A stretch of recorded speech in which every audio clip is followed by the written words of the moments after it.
بسم اللہ الرحمن الرحیم الحمدللہ رب العالمین والصلاة والسلام علی اشرف الانبیاء والمرسلین والسید المکی العربی سیدنا و مولانا حق برحق ابوالقاسم محمد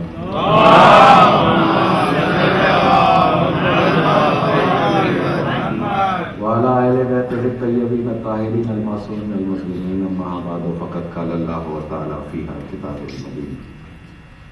قابل احترام حجت الاسلام والمسلمین فاضل سیلانی صاحب، قابل احترام علماء دین، قابل احترام مہمانان گرامی، منتظمین محفل جناب شفقت جعفری صاحب، نسم رضوی صاحب، شبیر موسوی صاحب، شیعہ انٹرنیشنل کوئی فاؤنڈیشن کے تمام اراکین اور حاضرین محفل، السلام علیکم. تھوڑا سا تقریر کا پیٹرن چینج کیا ہے، منتظمین کی بھی خواہش تھی. اس کی وجہ یہ ہے کہ ہماری زبان ہمارے قابو میں ہے، سب سے بڑا مسئلہ ہے.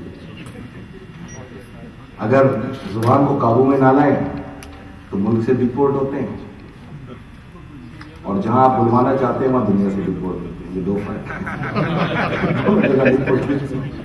بہرحال بہت قلیل وقت ہے اور منتظمین کی خواہش ہے کہ آپ کے سوالات بڑے وسیع کوشش کریں گے کہ وقت کے اندر جو ہے اس کو برخاست کر سکیں، لیکن آپ کی محبت، آپ کی چاہتے ہیں، اور میں بہت آپ کا دل سے شکر گزار ہوں. سمجھتا ہوں کہ خاص طور پہ میرے بھائی بیٹھے U S A Peoples Party کے صدر جی عالم، ہمارے تو 3 رشتے ہیں، ان کو بھی خوش آمدید. اور میں سمجھتا ہوں کہ جس طرح آپ وقت نکالا ہوگا آپ نے اور یہاں تشریف لائے، میں آپ کا تہہ دل سے ممنون مشکور کہ آپ نے یہ موقع دیا کہ میں آپ کے درمیان آ کے گفتگو کر سکوں. میں شروع کروں گا یونائٹڈ اسٹیٹس آف امریکہ سے. میں آج ایک ایسے شہر کے اندر اور ایک ایسے مرکز میں خطاب کرنے جا رہا ہوں جس شہر سے موجودہ اٹھتی ہوئی تیسری عالمی جنگ کے حملے کا آغاز ہوا، 9/11.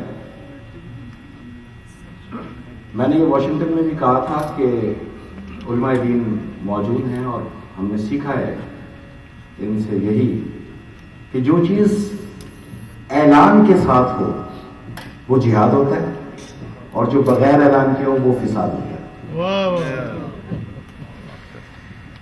امریکہ میں اگر مذہبی آزادیاں نہ ہوتی یا اس سے کوئی انکار کرے تو شاید کوئی سینٹر کا یہ وجود نہیں ہوتا. میں نے اس پورے دورے کے اندر بالکل کھل کے ذرا بات کرتے ہیں نا، میں نے بہت کچھ سیکھا ہے، بہت سے میرے تاثرات، بہت سے خیالات، بہت سے میرے وسوسے، بہت سے خدشات کہیں بالکل ہی غلط ثابت ہوئے.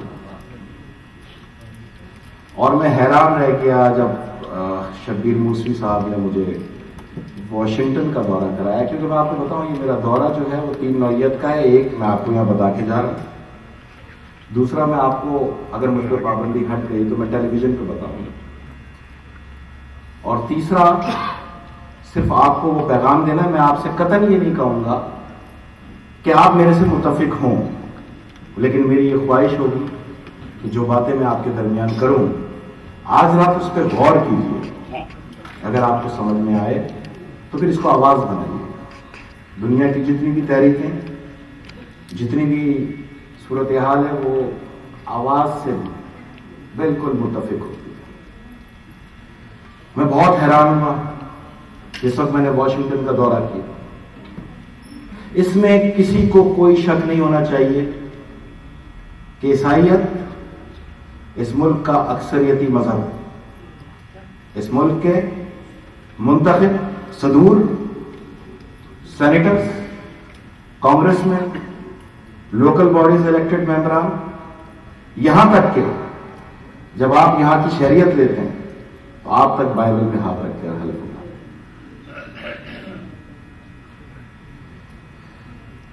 تو اس چیز میں کوئی آڑ نہیں ہے، کوئی دو رائے نہیں ہے کہ عیسائیت اس ملک کا مذہبی، اس اسٹیٹ کا مذہب، اور اس سے بھی کوئی اپنے آپ کو بری ذمہ نہیں کر سکتا یہ کہتے ہوئے کہ اس ملک میں بسنے والے اکثریت عیسائیت پہ چلنے والے لوگ.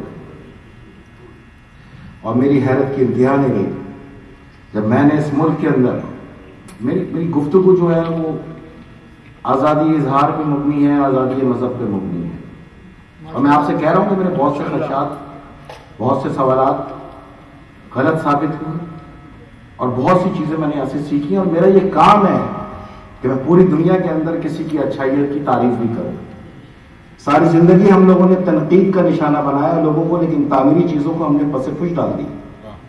اور حیرت کی انتہا اس وقت نہیں رہی جب ایک چرچ سے میں گزر رہا تھا اور میں نے موسوی صاحب سے پوچھا کہ یہاں کوئی مسجد بھی ہے؟ کہنے لگے یہاں پر تو نہیں ہے. میں نے پھر نماز کی ادائیگی, کہنے لگے جمعے کے دن ہمیں نماز کے لیے, عیدین کی نماز کے لیے چرچ اپنی جگہیں فراہم کرتے. Totally surprise. شاید اگر پاکستان کے اندر مجھے طاقت مل جائے تو میں یہ کام نہ کر پاؤں کہ کسی مسجد کو میں چرچ کی عبادت کے طور پہ پیش کر سکوں. ہم نے ہمیشہ اسلام کو اور مسلمانوں کو فوقیت دی, لیکن ہم یہ بھول گئے کہ دنیا کے تمام مذاہب جو ہے انسانیت سے شروع ہوئے. میری نظر میں سب سے بڑا مذہب جو ہے وہ انسانیت ہے. اس کی وجہ یہ ہے کہ جس کے نالین کی خاک اپنے ماتھے کا جھومر بنا کے عزت پاتا ہوں تو محسن انسانیت. کہیں نہیں دیکھا میں نے کہ سرکار دو عالم صلی اللہ علیہ وسلم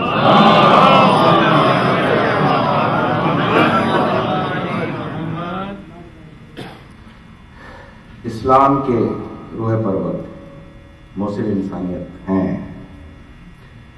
اور میں بڑا متاثر ہوا اپنے عیسائی بھائیوں کی سوچ سے, اور میں نے اتحاد بین المسلمین کو مزید وسیع دے کے اپنے دماغ کے اندر ایک فارمولہ طے کیا کہ اس کو اتحاد بین المذاہب تک لے کے جایا جائے. وقت کی ضرورت بھی ہے اور صورتحال ایسی ہے, اور ان کو میرا میسج بھی ہے کہ ان تکفیریت کی طرف دیکھنے کی ضرورت نہیں. اگر اسلام میں کہیں تکفیریت کی گنجائش ہوتی تو سب سے پہلے قتل اس کا ہوتا ہے جس نے رسہ گلے میں ڈال کے سرکار دو عالم کو گلیوں میں گھسیٹا. اس عورت کا قتل ہوتا ہے جس نے آپ پہ کچرا پھینکا. لیکن صبر کی انتہا کا نام سرکار دو عالم صلی اللہ علیہ وسلم کی.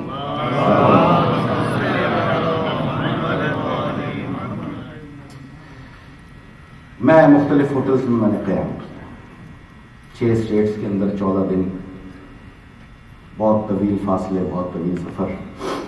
لیکن الحمدللہ میں نے سب سے پہلے اس ہوٹل میں جا کے ریسیپشن پہ یہ پوچھا کہ مجھے آپ کا ہوٹل دیکھنا ہے, اور انہوں نے مجھے اجازت دی. میں آپ کو اس لیے گوش گزار کر رہا ہوں کہ یہیں سے پھر میں اپنی تقریر کا آغاز کروں.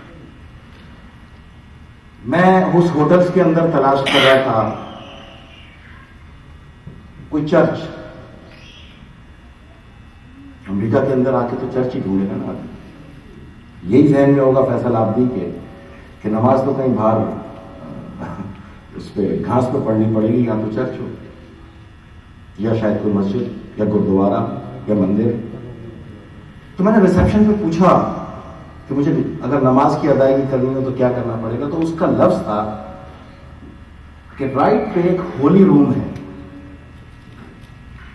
مذہبی عبادات کی جگہ. نہ اس نے یہ کہا کہ وہاں نماز پڑھی جا سکتی ہے, نہ اس نے یہ کہا کہ وہاں عیسائیت کا پرچار ہوگا, نہ اس نے یہ کہا کہ وہاں پہ کوئی ہولی دیوالی ہوگی. وہ ہولی روم ہے. آپ جائیے, اگر آپ کو بائبل پڑھنی ہے تو آپ بائبل پڑھیے, آپ کو قرآن پڑھنا ہے تو آپ قرآن پڑھیے, آپ کو گیتا پڑھنی ہے تو آپ گیتا پڑھیے. آپ کو جو مذہب آپ کا بتاتا ہے آپ وہ ادائیگی کیجیے, یا کوئی روک ٹوک نہیں. میں یہ سب چیزیں اس لیے بتا رہا ہوں کہ شاید میں یہ پیغام لے جا کے ان بدھو پاکستانیوں کو سمجھا سکوں. ابھی میرے بھائی نے کہا کہ علم کے پھریرے کا سایہ آ رہا تھا, تو یہ سایہ ہمیں منظور نہیں ہے. یہ ہے ہماری اور ان کی سوچوں میں واضح فرق. کیا کہنے اخلاقی طور پہ ہم مسلمان دیوالیہ ہو چکے ہیں. اخلاقیات کی مد میں ہمیں دیگر تمام مذاہب نے کوسوں میل دور چھوڑ دیا. مجھے بڑی حیرت ہوئی جب مجھے موسوی صاحب نے بتایا کہ واشنگٹن کے اس ڈاؤن ٹاؤن سے یہاں سے جلوس نکلتا ہے، فلاں جگہ سے جو ہے وہ بیساکھی کے اور دیوالی کے تہواروں کے جلوس نکلتے ہیں، فلاں جگہ سے عید میلاد النبی کا جلوس نکلتا ہے، فلاں جگہ سے کرسچن کمیونٹی جو ہے وہ اپنا جلوس نکالتی ہے. تو اس سے زیادہ آزادی کیا ہوگی میرے بھائی؟ جس ملک میں اتنی کھلی آزادی ہو.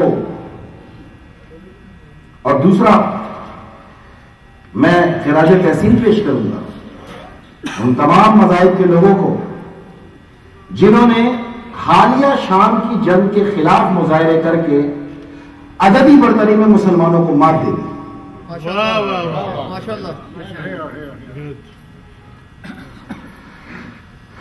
محرم کی بھی آزادی ہے. اچھا، میں نے تو تقاریر جو ہے وہ ٹوٹل، ہم امریکن حکومت کے یا عوام کے مخالف نہیں ہیں، ہم ایک مائنڈ سیٹ سے جنگ لڑ رہے ہوتے ہیں، مائنڈ سیٹ کی جنگ. ہم ان کی پالیسیز کو بحث و مباحثے کے ساتھ صحیح راہ پہ لانے کی کوشش کرتے ہیں. آپ ماشاءاللہ میجورٹی امریکنز ہیں، آپ کا ایک عجیب سوال پوری دنیا میں ہے، بولتا ہی رہتا ہے. تو میں امریکہ آیا تھا یہ دیکھنے کے لیے کہ آپ کے سینیٹرز کے ہیں گلی ڈنڈا کھیلتے ہیں، بولتے ہیں. تو بولنے کا نام ہی سیاست ہے. جب تک آپ، بھائی مولا علی کا قول ہے کہ جس میں ایک دکان ہے اور زبان اس کا تالا ہے، جب تک تالا کھلے گا نہیں پتا کیسے چلے گا کہ دکان کوئلے کی ہے یا سونے کی. تو بولنا ہی تو مائنڈ سیٹ بناتا ہے. ماشاءاللہ.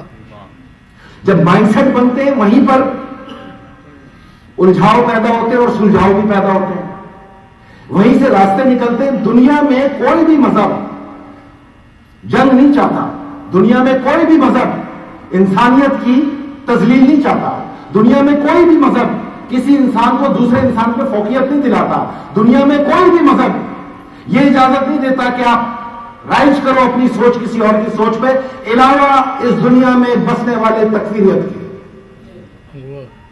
یہ تکفیریت ہر مذہب کے اندر آپ کو دیکھی جائے گی اور ملے گی، کیونکہ چند ناسور ہر جگہ موجود ہوتے ہیں اس مذہب کو برگلانے کے لیے، اور ہر مذہب کی کوئی نہ کوئی ایک مقدس کتاب ہوتی ہے انسانیت کو رائے عمل پہ لانے کے لیے. تو میں خراج تحسین پیش کرتا ہوں ان تمام مذاہب کے لوگوں کو، اور بالخصوص امریکہ میں بسنے والے ان تمام کرسچن کمیونٹی کو. اور واقعی اتحاد بین المذاہب کا اس سے زیادہ عالیشان مظاہرہ کیا ہوا کہ اکثریتی ملک ہونے کے باوجود آپ جب مسلمانوں کو نماز جمعہ کے لیے اور عیدین کے لیے اپنی جگہیں دیتے ہیں تو نہ آپ کے ذہن میں یہ تصور ہوتا ہے کہ ناپاک ہوا، نہ یہ تصور ہوتا ہے کہ اب اس کو پاک کیسے کریں گے، نہ ہی مسلمان وہاں نماز کی ادائیگی سے پہلے کوئی غسل دیتا ہے جگہ. بس اس چیز کو بڑھانے کی ضرورت ہے. اگر یہ چیز بڑھ گئی اور اس کو مسلمانوں کو شدت سے اپنانے کی ضرورت ہے، کیونکہ وہ جو سوچ رہے ہیں وہی تو اسلام ہے.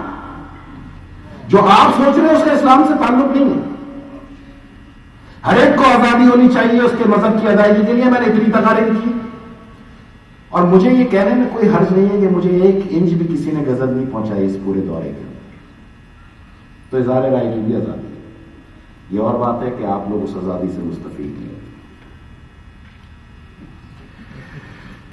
لیکن یہ وہ سوال ہے جو میں پاکستانیوں سے کروں گا جا کے، اور آپ اس کو ٹیلی ویژن پہ کثرت سے سنیں گے، کیونکہ میرا یہ فرض بنتا ہے کہ کسی کی اچھائی کا پرچار کرو جتنا کر سکتے ہو. شام کی جنگ کے خلاف میجورٹی عیسائی ممالک کے اندر مظاہرے ہوئے اور وہاں کی کمیونٹی نے اس پہ شرکت کی، بشمول انگلینڈ اور یو ایس اے سمیت.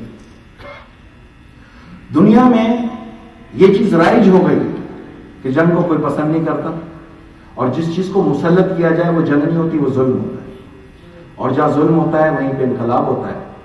میں آپ تمام لوگوں کو آپ کے اس صبر کی لازوال داستان رقم کرنے پہ تکفیریت کے خلاف عالمی جنگ میں کامیابی کی نوید سناتا ہوں. جیت یہ نہیں کہ میں ختم ہو جاؤں، جیت یہ ہوگی اس کی کہ میری سوچ ختم ہو جائے.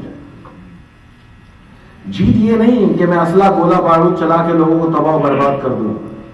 جیت یہ ہے کہ میں اس فلسفے کو ختم کر سکوں جو اس دنیا کے اندر رائج کیا گیا. اور اس ذہن کے اندر بہت نام سنا ہوگا آپ نے کاڑا دجال. کاڑا دجال کسی شخصیت کا نام تھوڑی ہے میرے بھائی. کاڑا دجال تو ایک سوچ کا نام ہے. اور میں یہ سمجھتا ہوں کہ اگر آپ کاڑا دجال دیکھنا چاہتے ہیں تو میں آپ کو بھی دکھا دیتا ہوں. میرے محترم صحافی بھائیوں کو اگر برا نہ لگے تو یہ بہت محترم لوگ ہیں اور انہوں نے بڑی قربانیاں دی ہیں پاکستان میں. میں اپنے تمام صحافی بھائیوں کو خراج تحسین پیش کرتا ہوں. علاوہ اس کے کہ آج تک مجھے نہیں بتا سکے کہ مجھ پر پابندی کیوں لگائی گئی. یہ ہے کاڑا دجال. یہ اسکرین یہ ہر گھر میں ایک ہی لگی ہوتی ہے. یہ ٹیلی ویژن بھی ہے, یہ نیٹ بھی ہے, یہ سیل فون بھی ہے. یہ ہے کاڑا دجال جو آپ کو ورغلاتا بھی ہے, آپ کو انسانیت پہ بھی لاتا ہے, آپ کو اچھی راہ بھی دکھاتا ہے, آپ کو بری راہ بھی دکھاتا ہے. لاس ویگس جانا ہوا ہے, سنا ہوگا, بڑا مشہور نام. وہاں تو کیسینو ہے. ہمیشہ ہم نے یہ سنا ہے وہاں تو بہت عیاشی ہم نے سنا ہے, لیکن کوئی یہ بتانے کو تیار نہیں ہے وہاں 5 بڑی مساجد بشمول ایک امام بارگاہ بھی موجود ہے. اب تو یہ میرا ظرف ہے کہ میں جاتا کہاں.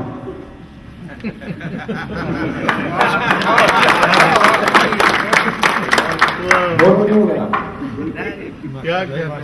یہ تو میرا ظرف ہے, میں جاتا کہاں. بارش کا قطرہ سانپ کے بھی منہ میں جاتا ہے, سیب کے بھی منہ میں جاتا ہے. مولا حسین کا قول, سانپ کے منہ میں جاتا ہے زہر بناتا ہے, سیب کے منہ میں جاتا ہے موتی بناتا ہے. جس کا جیسا ظرف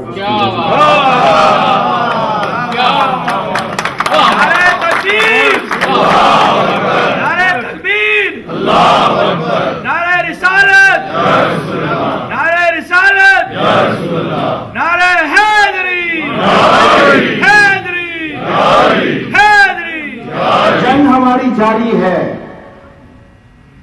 جنگ ہماری جاری ہے, طاغوت پہ لرزہ طاری ہے, تکفیریوں کی باری ہے اور جوتوں کی تیاری. اگر اب بھی آپ لوگوں نے سر جھکا کر اس ناسور کو جو 1924 میں بارز وجود میں آیا, اس وقت شہزادی کونین کا مزار ڈھایا, جنت البقیع کا انعام کیا, اصحاب رسول کے قبروں کو مسمار کیا, آج وہی مائنڈ سیٹ کھلے عام شام کے اندر, لبنان کے اندر, لیبیا کے اندر, الجزائر کے اندر, تیونس کے اندر, بحرین کے اندر, افغانستان کے اندر اور پاکستان میں نظر آ رہا ہے. میں اپنی کی بھائیوں کو صرف یہی بتانے آیا تھا یہاں پر کہ آپ کے اس کردار نے فیصل رضا عابدی کی اس سوچ کو تقویت دی کہ دنیا میں انسان انسان کے لیے جیتا ہے. میں نے تو نہیں دیکھا کہ کوئی جانوروں کے لیے جیے گا. کوئی اپنی ماں کے لیے جیتا ہے, کوئی بہن کے لیے جیتا ہے, کوئی بھائی کے لیے جیتا ہے, کوئی بیوی کے لیے جیتا ہے, کوئی اولاد کے لیے جیتا ہے, کوئی ماں باپ کے لیے جیتا ہے. تو جہاں میں نے انسان کو جیتے ہوئے پایا, ایک انسان کے لیے جیتے ہوئے پایا. اور شیطان کیا مینڈکوں کے لیے بنا تھا, مگرمچھ کے لیے بنا ہے, بندروں کے لیے بنا ہے, آف کورس انسان کے لیے بنا ہے. تو یہ وہ 2 رشتے, عظیم رشتے جو صدیوں سے چلے آ رہے ہیں, یہ قیامت تک تو چلیں گے میرے بھائی. ہر دور اپنے ساتھ میں لاتا ہے کہ یزید, ہر دور کو رہے گی ضرورت حسین. کوئی گھبرانے کی ضرورت نہیں ہے. نہ یہ تاریخ کا پہلا قتل عام ہے, نہ تاریخ میں یہ کوئی پہلا قتل ہوا پاکستان میں, نہ شام میں, نہ لبنان میں. 1400 سال قبل چلنے والے واقعات کو آپ مد نظر رکھتے ہوئے چلیں. کردار آپ کے سامنے آ جائیں گے. ہماری خاموشی, صبر اور اپنی گردنوں کو پیش کر دینا. پوری کوشش, اسپیڈ پکڑنی پڑے گی. ریڈ بل پی کے آنا چاہیے. اس صورتحال کو دیکھیں. کربلا میں امام حسین کا سر تھا. اگر کہیں پر زور زبردستی تھی تو کربلا 72 نفوس کا نام نہیں تھا. جو فیملی اہل و عیال کو لے کے جاتے ہیں, اس چیز کی نشانی ہے وہ جنگ نہیں کرتے. نہ وہ جنگ کے لیے جاتے ہیں, جنگ کے لیے باقاعدہ پورے لشکر لے جائے جاتے ہیں. وہی خنجر ہیں, وہی کردار ہیں, وہی منوش شکلیں. یہ اتنی لوگ کہتے ہیں یار ان کو پہچانے کیسے, کیا ہو گیا آپ لوگوں کو. جو شیشے میں کھڑے ہو کے خود صبح اپنی شکل دیکھ کے لعنت دی، اس کو پہچاننا کیا مشکل؟ اس کو آپ اپنی چہرے لے کے کھڑے ہو جائیں اور ان کے ذرا تکفیریوں کے چہرے دیکھ لیں. وہ ایک بندر گھوم رہا ہے یہاں پہ 20 سال سے، وہ آج بھی بندر، شہزادہ بندر، نما بندر، فلاں بندر، نسل بندر، کردار بندر، کام بندر. تو اس سے انسانوں کے کاموں کی توفیق ہو سکتی ہے؟ آپ لوگ سوچ سکتے ہیں کہ وہ انسانوں کے کام کرے گا جس کا نام ہی بندر ہے؟ کمال.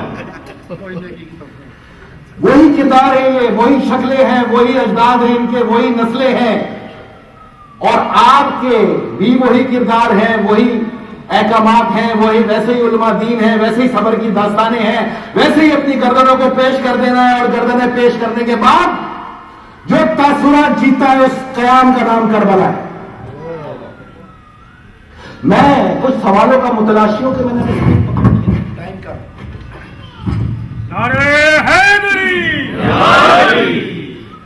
بھائی 9/11 ہوا، خدا کی لعنت ہو ان دہشت گردوں پہ جنہوں نے یہاں مظلوم انسانوں کا قتل عام کیا. مجھے تو چند سوالوں کے جواب مل گئے، یہاں پہ چند کے رہ گئے، وہ میں آپ لوگ کے لیے چھوڑ کے جا رہا ہوں. کسی کو مل جائے تو آفیشل سید فیصل رضا عبدی میرا پیج ہے، میڈیا پہ پابندی ہے، اس پہ ضرور آپ مجھے آگاہ کیجیے گا کہ آپ کو جواب مل گیا. میں انہیں جوابات کو دوں گا یہاں پہ. اور ایک جامع ریسرچ میں نے کی ہے، وہ انشاءاللہ آپ ٹیلی ویژن پہ دیکھیں گے وہ میں نے ریسرچ کیا کی. القاعدہ نے، بھائی یہ سوال میری سمجھ میں نہیں آ رہا نا، اس لیے میں آپ کے سامنے پیش کروں کہ شاید کوئی صاحب علم شخصیت میرے اس خدشے کو بھی دور کر دے جیسے باقی دور ہوئے. القاعدہ نے ذمہ داری قبول کی اور دنیا کے اندر ایک جنگ کا آغاز ہوا. تکفیریت کے روئے رواں نے جب یہاں پر طیارے ٹکرا کے معصوم لوگوں کا قتل عام کیا، ہم سب نے ان پہ لعنت دی بشمول پوری دنیا کے. سوال میرا یہ ہے کہ دنیا انسانیت کا پھر اصل دشمن تو القاعدہ ہوا نا، شام میں آپ اس کو سپورٹ کیوں کر رہے ہیں؟ آپ جس کو آج اسلحے سے اور پیسے سے سپورٹ کر رہے ہیں، یہی تو وہ کردار تھے جن کو آپ نے افغانستان میں کیا تھا اور یہاں 9/11 کا خوب پذیر ہوا. تو آج آپ کی یہ سپورٹ کیا یہ سمجھ میں نہیں آتی کہ کل کو یہاں کوئی بہت ہی بڑا کشت افغان کریں گے یہ جانور؟ آپ کی اس جنگ میں باقاعدہ حصہ ڈالا ہم پاکستانیوں نے. 6,000 افراد کی ناگہانی موت ہم سب کو رلا دینے کا سبب بنی. ہم نے ان عمارتوں سے گرتے ہوئے لوگوں کے انسانی جسم دیکھے، ہم نے مظلوم خواتین کو وہاں پر کشت و خون دیکھا، اور اس جنگ کے اندر ہم نے کہا کہ یہ جانور ہیں، ان کا وہی کردار ہونا چاہیے، اور اس جنگ کے اندر عملاً پاکستان نے اپنا حصہ پیش کیا. بے شک روم، اٹلی، ایمسٹرڈم آپ کے مقدس شہر ہیں، اور ان شہروں کا احترام ہم پر واجب ہے. پاک مریم علیہ السلام اور عیسیٰ علیہ السلام کی تعلیمات ہم نے واضح طور پہ دیکھی، اور ہم ان تعلیمات سے بہرہ مند ہوئے، اور ہم نے ان کو متواتر اپنی زندگیوں کو اس حساب سے ڈالنے کی کوشش کی.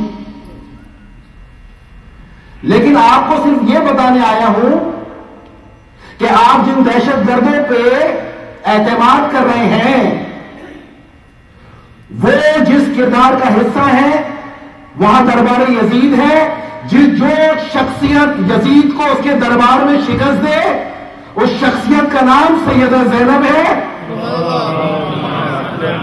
اور اس کی مملکت کو زینبیہ کہا جاتا ہے. جب کوئی ان مزارات پہ حملہ کرے جو سرکار دو عالم صلی اللہ علیہ وسلم کی فیملی ہے، تو براہ راست اس شان رسالت پہ حملہ تصور کیا جاتا ہے. تو ہمیں آپ سے پوری امید ہے کہ جب آپ اتنی ہمیں یہاں پر رعایتیں دیتے ہیں اور ہمیں اپنے ساتھ تصور کرتے ہیں کہ میں نے کسی پاکستانی سے یہ نہیں سنا کہ اس کو مذہب کی ادائیگی کے اندر کہیں کوئی یا مشکلات کا سامنا کرنا پڑا، تو آپ سے صرف یہ گزارش ہے تھوڑا سا اپنا مائنڈ سیٹ چینج کریں. ایسے دہشت گرد قوتوں کو مضبوط کرنے کے بجائے ان کو تہے دیکھ کریں. ان کا ایک ارادہ ہے، شوٹ ایٹ سائٹ. یہ دہشت گرد جہاں ملے جن کو طالبان کہا جاتا ہے، ان کو مار دو. کیونکہ یہ انسانیت کے لیے سب سے بڑا خطرہ ہے. اگر ہمارے مقدس مزارات پہ حملے ہوں اور ان حملوں کو کچھ طاقتیں سپورٹ کریں تو یہ ممکن ہی نہیں کہ نفرت کے الاؤ نہ مچل سکے. یہ ہو نہیں سکتا. اس کو ختم کرنا موجودہ قوتوں کے ہاتھ میں، اور موجودہ قوتیں اگر کسی سے جنگ کرنا چاہتی ہیں تو بے شک کریں، لیکن ان قوتوں کو مضبوط نہ کریں. جس دن ہماری ڈھال ختم ہو گئی نا تو یہ انسانیت کے دشمن ہیں. ان کے اگلے قدم امریکہ بھی ہوں گے، یورپ بھی ہوں گے، یو کے بھی ہوں گے، جرمنی بھی ہوگا، فرانس بھی ہوگا، کیونکہ ان کے تو کسی دستور میں انسانیت ہے ہی نہیں. ان کو تو عرف عام میں خارجی کہا جاتا ہے، اور ان کے لیے قرآن میں سورہ منافقون موجود ہے. ان کو مسلمان کہنا مذہب اسلام کی سخت توہین ہے. تو یہ وہ چھوٹی چھوٹی چیزیں تھیں جس سے تبصرہ کرنا تھا، اور اس لیے بھی کرنا تھا کہ یہی صورتحال پاکستان کے اندر بھی موجود ہے. داتا دربار ہو، سخی سرور ہو، عبداللہ شاہ غازی ہو، بڑے امام ہو، جو بھی مزارات ہوں وہاں پر بھی یہ حملے کرتے ہیں. تو پوچھنا ان سے یہ ہے، ان تمام تکفیریوں سے، کہ جو تمہیں ریاض دے رہے ہیں اور کہہ رہے ہیں کہ یہ شرک ہے مزارات، تو کبھی ان سے بھی تو پوچھو کہ عالم اسلام کا جلیل القدر مزار ہے کدھر؟ تو دنیا کا سب سے پہلا مزار کیا ہوتا ہے؟ قبر ہو، جالی ہو، گنبد ہو، مینار ہو. میں نے تو مزارات ایسی دیکھے پوری دنیا میں. تو سرکار نبی کا روزہ جو ہے قبر ہے، جالی ہے، گنبد ہے، مینار ہے. اگر شرک ہے تو مکے میں کیوں ہے؟ مدینے میں کیوں ہے؟ تم میں ہمت ہے؟ اور اگر وہاں پر شرک نہیں ہے، جو کہ تمہارے 50 سالہ تاریخ کے اندر کبھی شرک نہیں ثابت ہوا، تو پوری دنیا میں بھی شرک نہیں ہے. یہ تو مسلمانوں کی غیرتیں ان کو نہ ڈراتی تو وہ مزار بھی ایسا فیصلے پہ نہیں ہوتا. کیونکہ آپ سال میں کچھ بھی کریں، آخر میں ایک دن آپ نے مزار پہ جانا ہوتا ہے. چاہے کوئی شام جائے، عراق جائے، ایران جائے، مدینے جائے، بڑی امام جائے، عبداللہ شاہ غازی جائے. یہ تعلیمات تو سب ایک جیسی ہیں نا. یہ سفیر ہیں، یہ بھی آل رسول ہیں. اگر مین کردار کے اوپر تم حملہ کرتے ہو تو نیچے اسی کردار سے منسلک شخصیات پہ بھی حملہ کرتے ہو. یہ وہ اولیاء اکرام ہیں جنہوں نے وہ تمام تعلیمات جو سرکار دو عالم صلی اللہ علیہ وسلم اور آل رسول کی تھی اس کو پھیلا کر اسلام کی تبلیغ کی اپنے کرداروں کے ذریعے. اسلام تمہارے باپ کی جاگیر تو تھا ہی نہیں. تم نے اسلام کو اپنے باپ کی جاگیر بنا کے اسلام کا ایسا نقشہ پیش کیا ہے کہ میں اگر ابھی ڈاؤن ٹاؤن میں جا کے نعرہ تکبیر ماروں تو لوگ بھاگ جائیں گے. ہاں یہ حقیقت ہے. ابھی میں جا کے نعرہ تکبیر بلند کروں لوگ بھاگ جائیں گے ڈر کے مارے. تو آپ کی تو اذان کی ابتدائی اللہ اکبر ہے بھائی. ادھر آئے گا کون آپ کے پاس؟ ہماری اولادیں. تو 1400 سال میں دنیا کا دوسرا بڑا مذہب بننے والا اسلام سرکار دو عالم صلی اللہ علیہ وسلم کی کردار سے پھیلا ہے. اور صادق اور امین اس دن کے اندر سب سے پہلی چیز کہ اعلان اسلام سے قبل آپ نے اپنے کردار کو متعارف کرایا. یہی بتانا چاہتے ہیں پوری دنیا کو کہ ان تکفیریوں کو مسلمان کہہ کے آپ اسلام کو مجروح کرنے کی کوشش کرتے ہیں. ان کا اسلام سے کوئی تعلق نہیں ہے. اور یہی تکفیری سوچ آج پاکستان میں طول و عرض میں پھیلی بھی ہے. ابتدا کاڑا دجال ضیاء الحق، انتہا کاڑا دجال افتخار چودھری.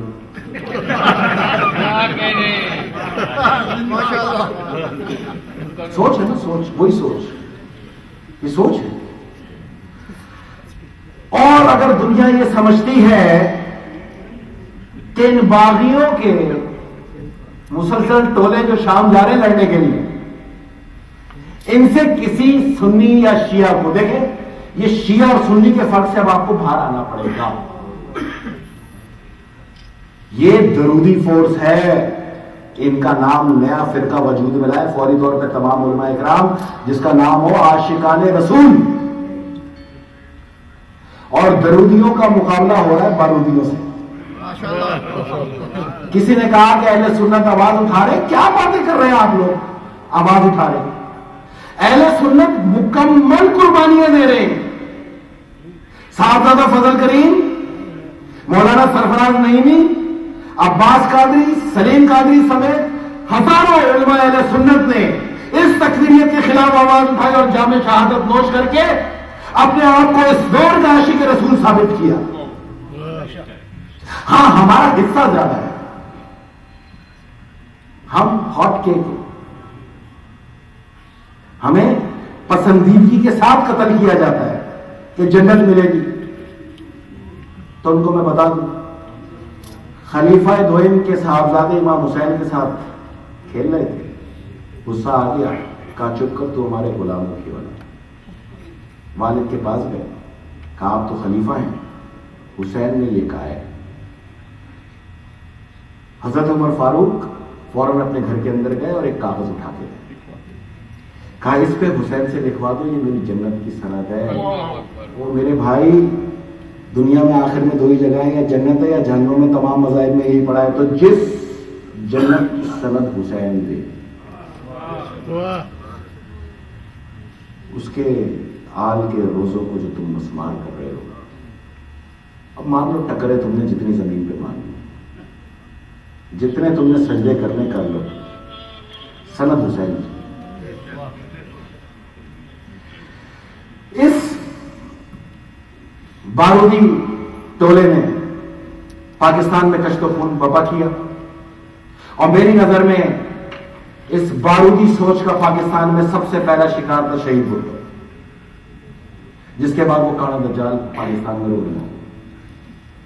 آتے کے ساتھ ہی پہلا کام افواج پاکستان سے نعرہ حیدری کا خاتمہ، اور اس پہ بھی آپ اور اس وقت کے لوگوں کی سوچ کہ فوج سے آپ لوگوں نے کنارہ کرنا شروع کر دیا۔ جہاں گیپ ہوتا ہے وہیں تو تکفیریت آتی ہے بھائی۔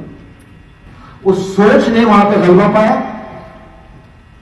پورے مائنڈ سیٹ کو 10% تکفیری سوچ نے اپنے کنٹرول میں لیا، اور پاکستان میں مذہبی فسادات کا آغاز ہوا، یہاں تک کہ مساجد سے کفر کے کھلے عام فتوے لگانے لگے وہ جو دوسری پیڑھی میں جن کے بزرگ سکھوں کے نوکر تھے، جو گردوارے کے اندر مذہبی عبادات ادا کیا کرتے تھے اور سرکار کی تعلیمات سے متاثر ہو کے دارہ اسلام میں آئے، دارہ اسلام میں آ کے زکوٰۃ کو اور نماز کو اپنا ذریعہ معاش بنانے والے منافقین نے ان پہ کفر کے فتوے لگانے شروع کر دیے جن کے گھر سے اسلام چلا۔ اسی وقت اگر آپ لوگ گریبان پکڑ لیتے تو ہم آج یہ دن نہیں دیکھ رہے ہوتے۔ بے شک زیارت عاشورہ پڑھیں، بے شک آپ نماز پڑھیں ساری رات، لیکن یہ تو یاد رکھیں کہ 65 سال میں کتنی بار مولا نے تلوار اٹھائی تھی۔ تو جہاں فتنہ قابو سے باہر ہو جائے وہاں جہاد ہوتا ہے۔ اور اب پاکستان میں شہید بینظیر بھٹو کا بھی قتل، ANP کے عہدیداروں کا قتل، پیپلز پارٹی کے لوگوں کا قتل، علماء اہل سنت کا قتل، علماء اہل تشیع کا قتل، عید میلاد النبی کے جلوسوں پہ حملے، محرم کے ایام میں حملے، عزاداریوں پہ حملے، یہاں تک کہ ہر اس سوچ میں حملے جو آزادی دیتا ہے۔ تو سوچنے کی بات تو یہ ہے جو باقی بچے ہوئے ہیں وہ کس تحت آئے؟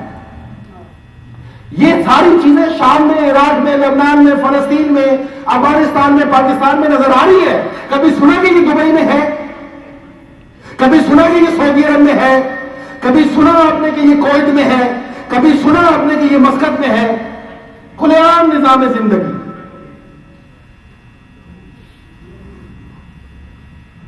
وہ کہتے ہیں نا نبی کے دین کا راستہ نبی کی آل سے پوچھو، وہ کیا راستہ بتائے گا جو خود باہر سے آیا ہو۔